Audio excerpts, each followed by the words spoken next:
আমাদের প্রচার আজকে একটা লাস্ট র্যালি ছিল আমাদের এখানে মাসলিতে আমরা করলাম বাইক র্যালি। আর সারা তো আমরা বিপুল পরিমাণে সারা পাচ্ছি, যেদিকেই যাচ্ছি। বিশেষ করে আমরা জোর দিয়েছিলাম বাড়ি বাড়ি প্রচারে এবং মানে প্রত্যেকটা বাড়িতে যাতে পৌঁছানোর চেষ্টা করেছি, কিন্তু সম্ভব না এই সময়ের মধ্যে।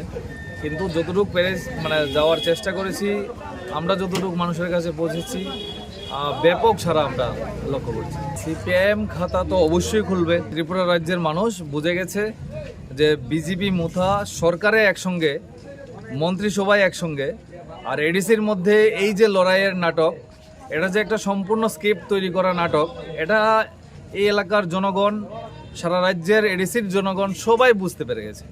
তাই এইবারের রেজাল্ট তাদের এই নাটকের বিরুদ্ধে আসবে। আমি তো সম্পূর্ণ আশাবাদী, একদম নিশ্চিত আমরা যে এখানে জয়লাভ আমরা করছি। অবশ্যই প্রথমেই আমাদের সবচেয়ে আগে যেটা থাকবে শান্তি সম্প্রীতি, আমাদের যে মৈত্রীর বন্ধন জাতি এবং উপজাতির মধ্যে, এটা যাতে আমাদের এলাকার মধ্যে আমরা কিন্তু মিলেমিশে থাকি সবাই একসঙ্গে, এই মৈত্রীটাকে আগে রক্ষা করতে হবে।